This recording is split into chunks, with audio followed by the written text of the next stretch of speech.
નમસ્કાર, good morning વિદ્યાર્થી મિત્રો. NEP 2023 એટલે કે ન્યૂ એજ્યુકેશન પોલિસી 2023 અંતર્ગત BSM 1માં મુખ્ય મનોવિજ્ઞાન રાખનાર વિદ્યાર્થીઓનું મેજર 1 એટલે કે વિકાસાત્મક મનોવિજ્ઞાન 1 પેપરનો એક વિડીયો આશરે 2 મહિના પહેલાં મેં મારી ચેનલમાં એક લેક્ચર સ્વરૂપે બાલ્યાવસ્થાના લક્ષણોની ચર્ચા કરી હતી.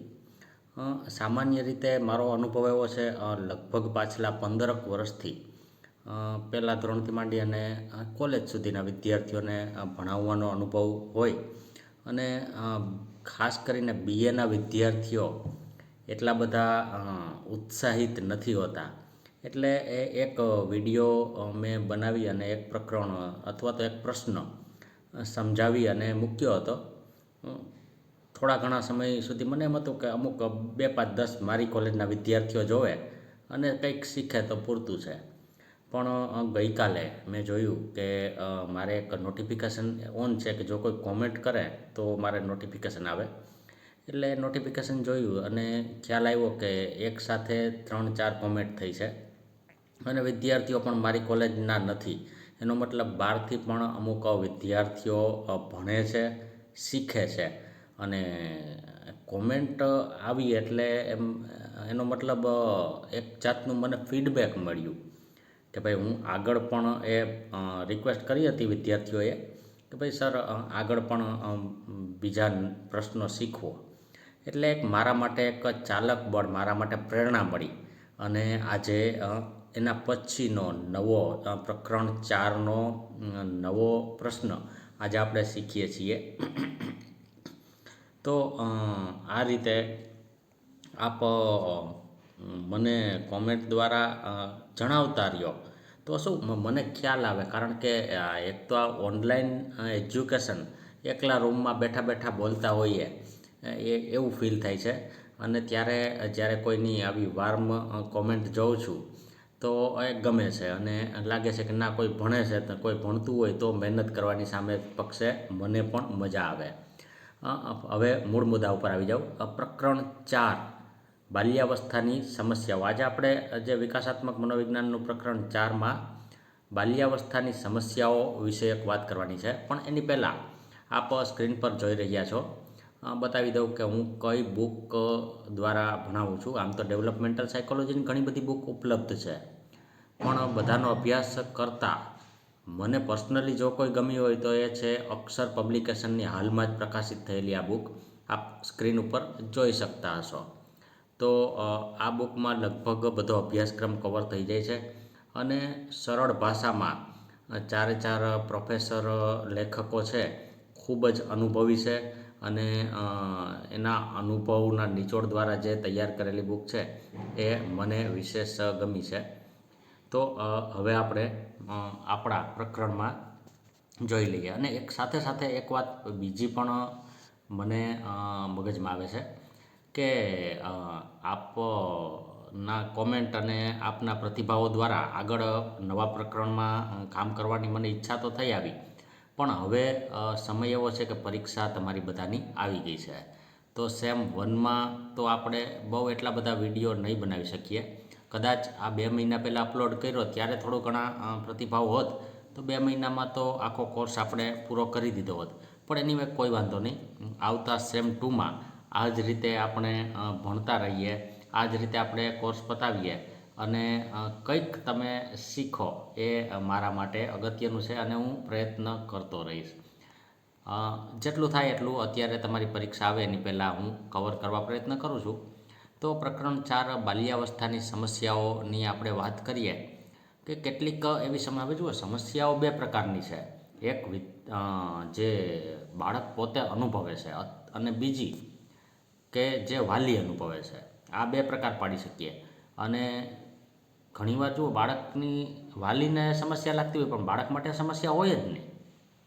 અને બીજું ઉદાહરણ પણ એક આપી દઉં કે દાખલા તરીકે કોઈ બાળક ચીસો પાડતું હોય સવારે ઉઠીને, એને તો નોર્મલ લાગતું હોય પણ વાલીને એમ થાય કે ભાઈ આ સમસ્યા છે, અને બધા વાલી માટે ન પણ થાય. અને બીજી પ્રકારની સમસ્યા એક એવી છે કે જે એક પ્રકાર, બીજા 2 પ્રકાર જો પાડવા હોય તેવા પણ પાડી શકીએ કે એક બાળકને કારણે ઊભી થયેલી સમસ્યા અને બીજું જેમાં પોતે કારણભૂત નથી. દાખલા તરીકે કોઈ બીમારી, તો એ સમસ્યા તો છે જ, પણ એમાં બાળકનો પોતાનો કંઈ દોષ નથી. તો એક પછી એક બધી સમસ્યાઓ આપણે ચર્ચા કરીએ. હવે તો તમારે પ્રશ્નપત્રનું પ્રારૂપ પણ આવી ગયેલું છે. જે રીતે 50 માર્ક અથવા તો 100 માર્કના પ્રશ્નપત્રો કઈ રીતે લેવાશે, તો મારી દૃષ્ટિએ 10-10 માર્કના પ્રશ્નો છે અને 5 મુદ્દા પૂરતા છે. કોઈ પણ પ્રશ્નમાં 4 પ્રશ્ન અને 2 ટૂંકનોંધ, આ રીતનું આખું પ્રશ્નપત્રનું માળખું આવી ગયું છે. તો એમાં તમે 5 મુદ્દા લખો અને 2-3 આવડતા હોય તો એમને ખાલી નામ લખો. કારણ કે એવું ન થાય કે એક પ્રશ્નમાં તમે તમારી બધી શક્તિ લગાવી દો અને પાછલા પ્રશ્નો તમારે ટૂંકાવા પડે અથવા તો લખવાના રહી જાય. તો આ રીતે ન હોવું જોઈએ. તમારે ટોટલ જેટલી 2 કલાક હોય તો 120 મિનિટ છે, 5 પ્રશ્નો છે, તો એક પ્રશ્નમાં આશરે 20 મિનિટ આપો તો 100 મિનિટ ને 20 વધશે. એમાં તમે વધારાનું કાંઈ પણ વાંચવાનું અથવા તો કોઈ પણ રીતે તમને સમય મળી રહેશે. તો 20 મિનિટ તમારી ઘડિયાળમાં સેટ કરી અને એક પ્રશ્ન તમારે લખવાનો છે અને ટૂંકનોંધમાં 10 મિનિટ. હવે આપણે પહેલી સમસ્યા. હવે જુઓ, અહીંયા 5 કે 7 મુદ્દાઓ હું ચર્ચા કરીશ જે ચોપડીમાં છે, પણ એના સિવાયના મુદ્દાઓ તમને કોઈ પણ સમસ્યા રૂપે લાગતા હોય તો તમે લખી શકો, બરાબર, અને એનું વિવરણ કરી શકો. તમે કોમેન્ટમાં પણ લખી શકો, તો એ આપણને ખ્યાલ આવે કે બીજા કયા કયા મુદ્દાઓ સંબંધિત જે બાળકો છે ને એને કઈ સમસ્યાઓ અનુભવ થાય છે. કારણ કે હજી તમારે બાળપણ તાજું છે, હજી તમે હમણાં જ બાલ્યાવસ્થામાંથી આગળ ગયેલા છો. તો સૌથી પહેલી સમસ્યા છે ખોરાક સંબંધિત સમસ્યા. હવે જુઓ, ખોરાક સંબંધિત સમસ્યાઓમાં અગત્યનું એ છે કે ભાઈ મોટા ભાગના બાળકોને પોષણયુક્ત વસ્તુ ભાવતી નથી. અને એક આખી ઇન્ડસ્ટ્રી પણ એવી છે કે જે સતત જાહેરાતોનો મારો ચલાવે છે અને બાળકોના મનમાં મેગી, પાસ્તા અથવા તો એવી ખોટી વસ્તુ ખૂબ જ સ્વાદિષ્ટ છે એ એક સેટ કરે છે. એની સામે સાચી વસ્તુ છે જે કંઈ પણ લીલા શાકભાજી છે આ તે, તો એનું કોઈ જાહેરાત કરવાવાળું નથી. એના કારણે પણ એક કારણ છે. અને બીજું કારણ એ પણ હોઈ શકે કે બાળકની રુચિ અરુચિ હોઈ શકે.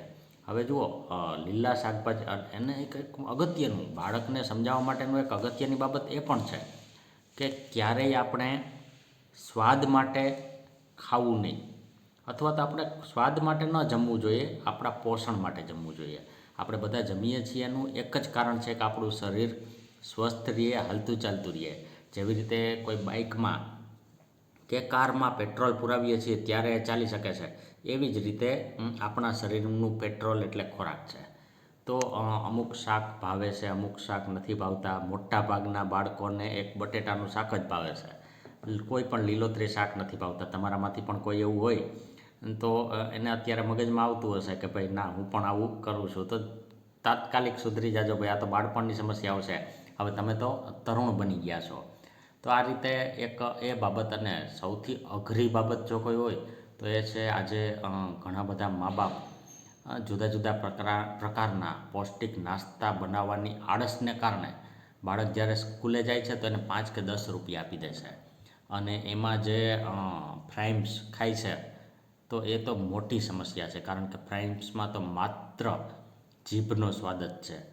બાળક માટે એ ખૂબ જ હાનિકારક છે. તો માતા પિતાએ પણ આ સમસ્યા સાથે લડવા માટે માતા પિતા અને શિક્ષકોએ તૈયાર થવું જોઈએ. ઘણી બધી સ્કૂલમાં છે કે ભાઈ ફ્રાઈમ્સ ખાવાની મનાઈ છે, પડીકા ખાવાની મનાઈ છે, અને કદાચ કોઈ પણ પડીકા હોય એમાં જે પામોલીન તેલ અને એ ખૂબ જ સ્વાસ્થ્ય માટે હાનિકારક બાબતો આવે છે, તો એની જગ્યાએ સાચી વસ્તુ, દાખલા તરીકે સિંગ છે, દાળિયા છે, તો એ પોષણયુક્ત વસ્તુઓ છે. તો આવી બધી કઈ કઈ વસ્તુઓ છે એની યાદી બનવી જોઈએ. અને બાળક માટે નાસ્તો હોય કે જમવાનું, એમાં એ આ રીતે.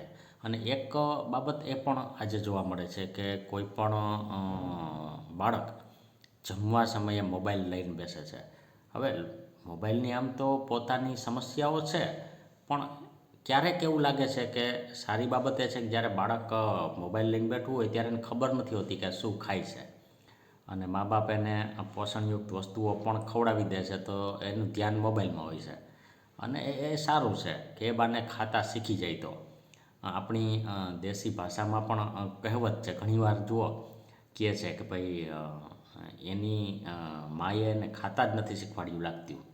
તો આજ દેશી ભાષાની કહેવત છે એ આ જ વસ્તુ બતાવે છે કે ભાઈ માતા પિતાએ જ ખાતા તો શીખડાવવું પડે. આપણને આશ્ચર્ય થાય કે ભાઈ હવે ખાતા અથવા જમતા ક્યાં શીખડાવવાની જરૂર છે, પણ એ બહુ મોટું શિક્ષણ છે કે બધું ખાવું, પૌષ્ટિક ખાવું.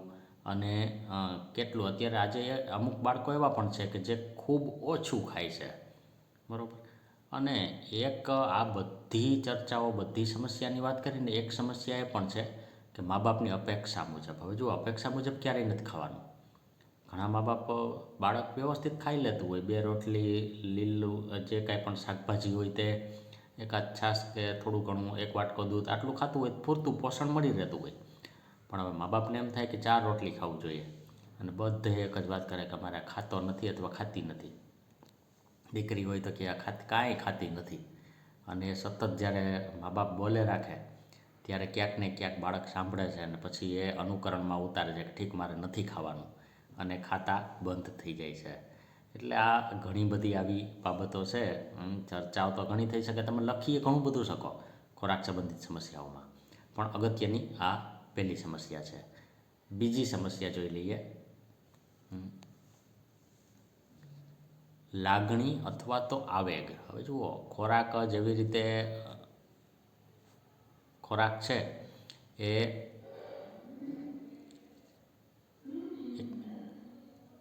એક મિનિટ. તો ખોરાક જેવી રીતે શરીર માટે જરૂરી છે, તેવી જ રીતે મન માટે લાગણી અથવા આવેગો જરૂરી છે. હવે ઘણીવાર એવું બને, લાગણી સંબંધિત સમસ્યાઓ એટલે શું કે બાળક અમુક આવેગો ઓળખી નથી શકતું, અમુક આવેગો અનિયંત્રિત રીતે વ્યક્ત કરે છે. હવે આવેગ અથવા લાગણી કોને કહેવાય એ તમને થોડીક સમજ આપી દઉં કે ભાઈ ભય, ગુસ્સો અથવા તો ક્રોધ, બરાબર, આનંદ, આશ્ચર્ય, આ બધી લાગણી છે. અને લાગણીઓ, આવેગો, ઇમોશન જેને આપણે કહીએ છીએ, ફિલિંગ જેને કહીએ છીએ, બરાબર, પ્રેમ છે, આશ્ચર્ય છે, આનંદ છે, તો આ બધું આપણા જીવનને રંગીન બનાવે છે.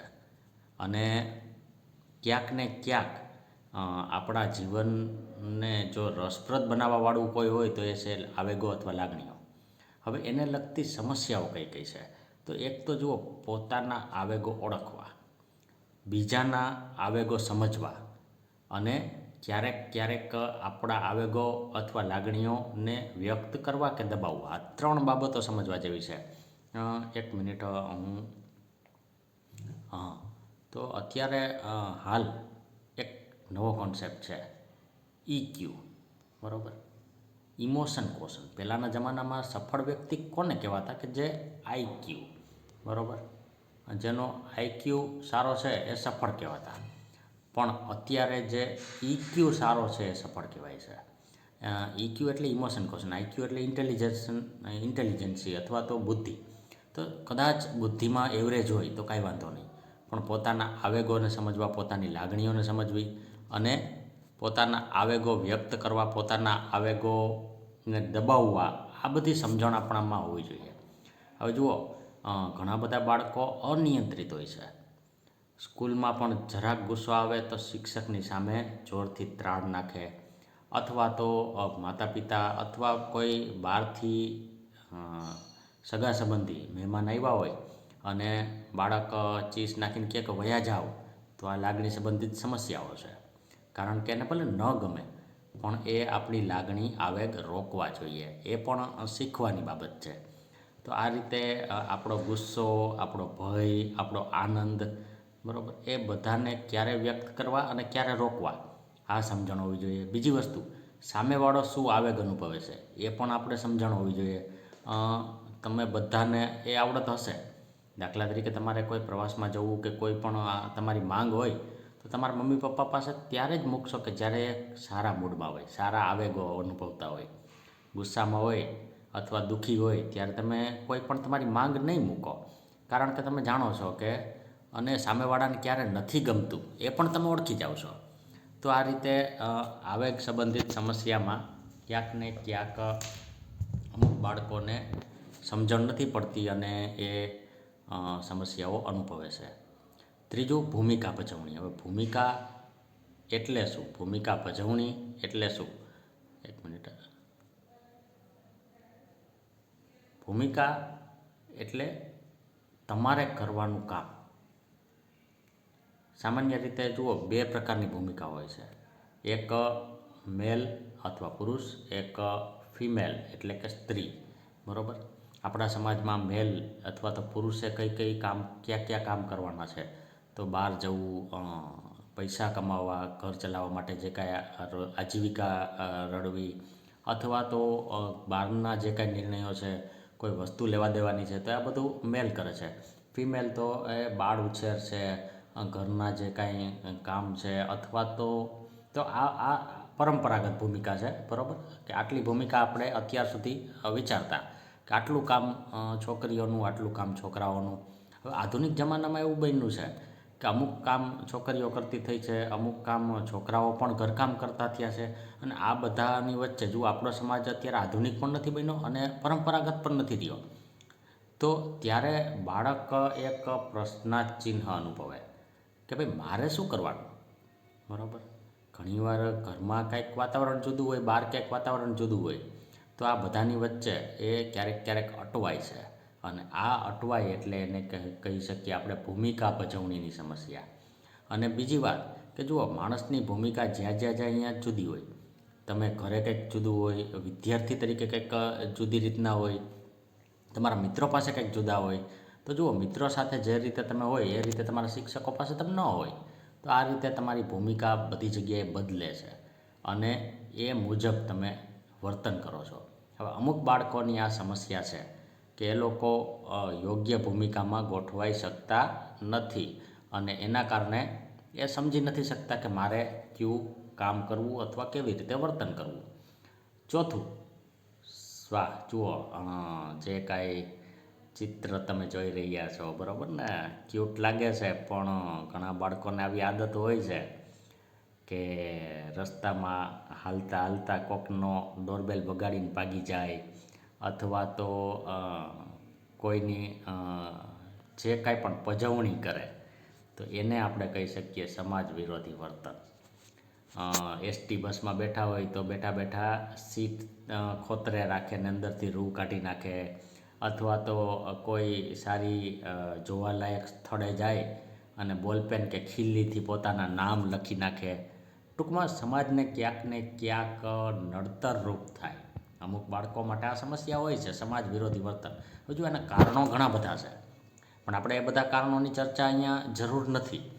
પણ એક બે કારણો કહી શકીએ કે ભાઈ માતા પિતાનું જે કાંઈ વૈવાહિક જીવન સારું ન હોય, યોગ્ય રીતે ઉછેર ન હોય, પ્રેમ ન કરતા હોય માતા પિતા ક્યારેક બાળકને, તો ઘણા બધા કારણોને લીધે આ રીતે વગેરે કરી અને લખી શકાય કે સમાજ વિરોધી વર્તન.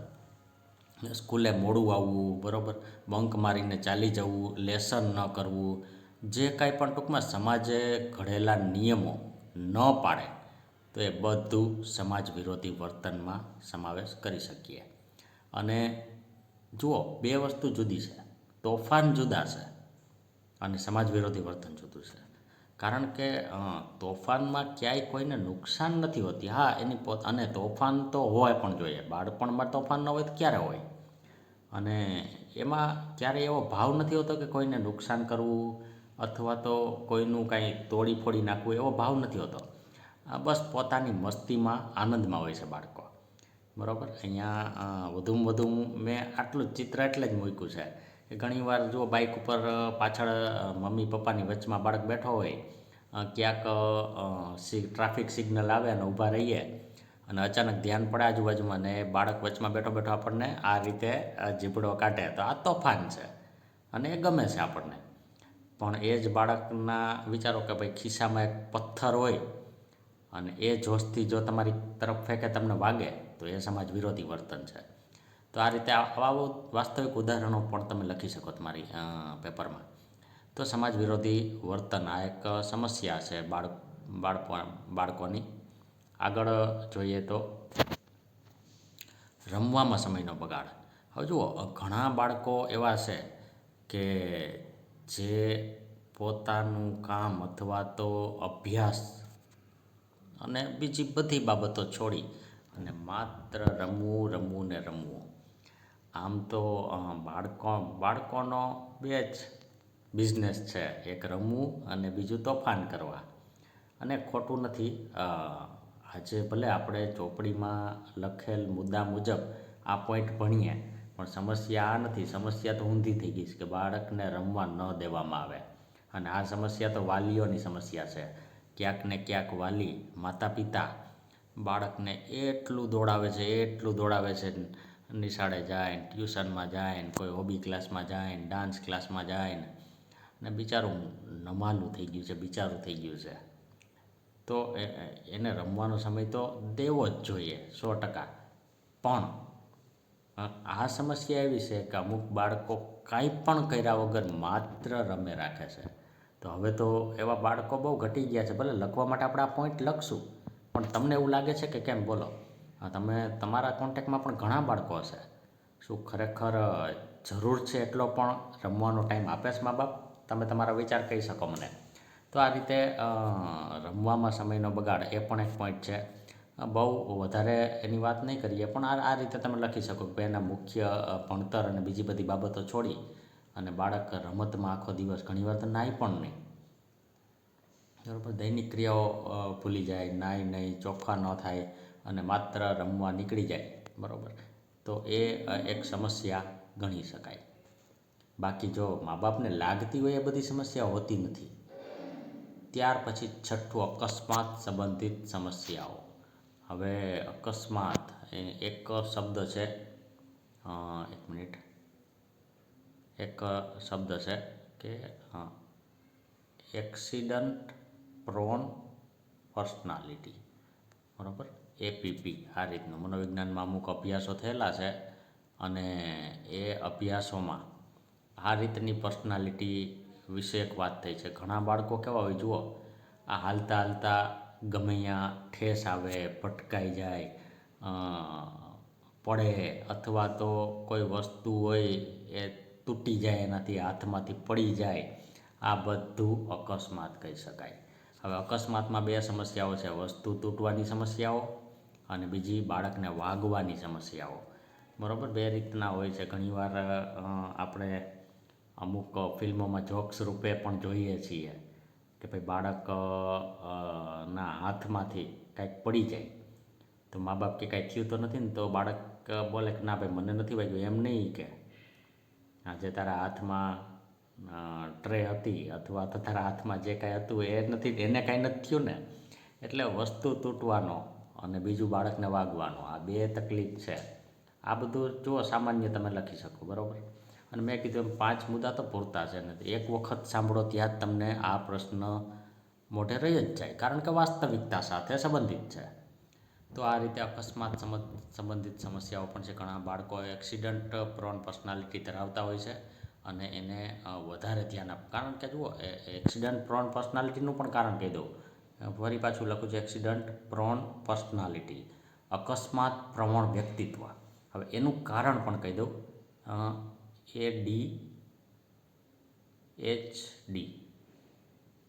એડી, attention deficiency and hyperactivity, બરાબર. ADHA કહી શકીએ આપણે.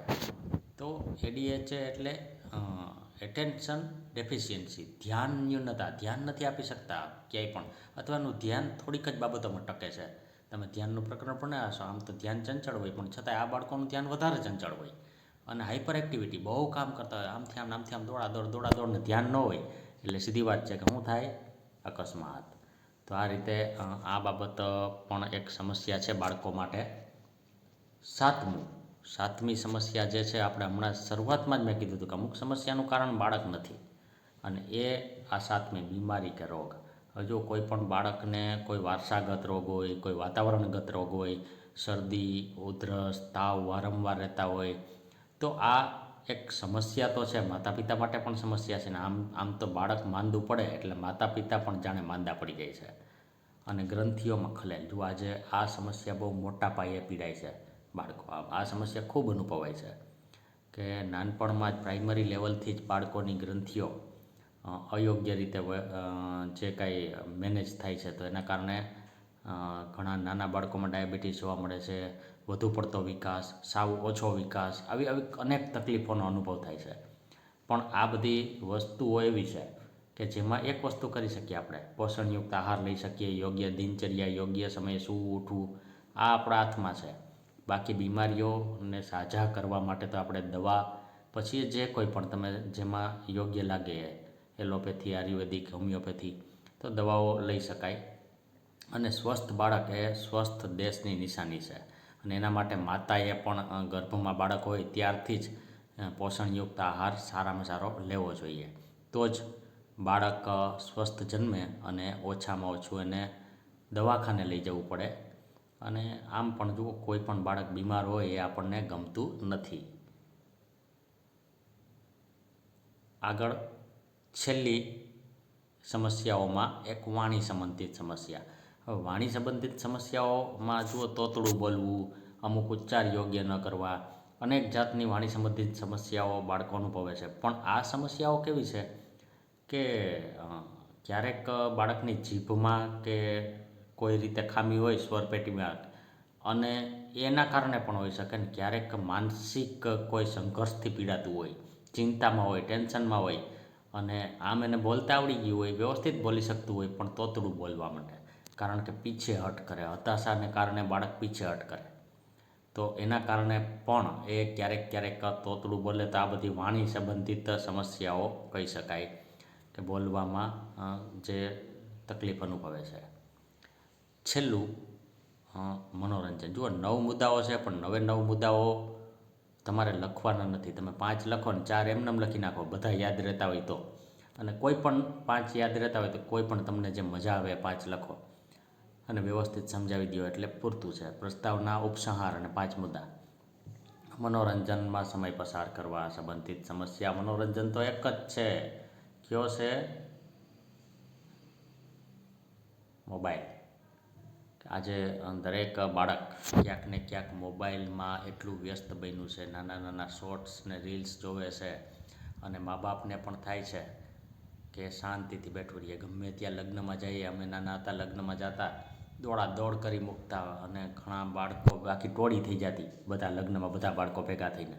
અને આજે હું જોઉં છું તો ક્યારેક દુઃખ પણ થાય છે કે બધા બાળકો માંડવા નીચે બેઠા હોય, પણ મા બાપ તો મજાથી લગ્ન માણતા હોય, એ વાત સાચી, પણ બાળકોના હાથમાં પકડાવી દીધું છે એક વ્યસન, મોબાઈલ.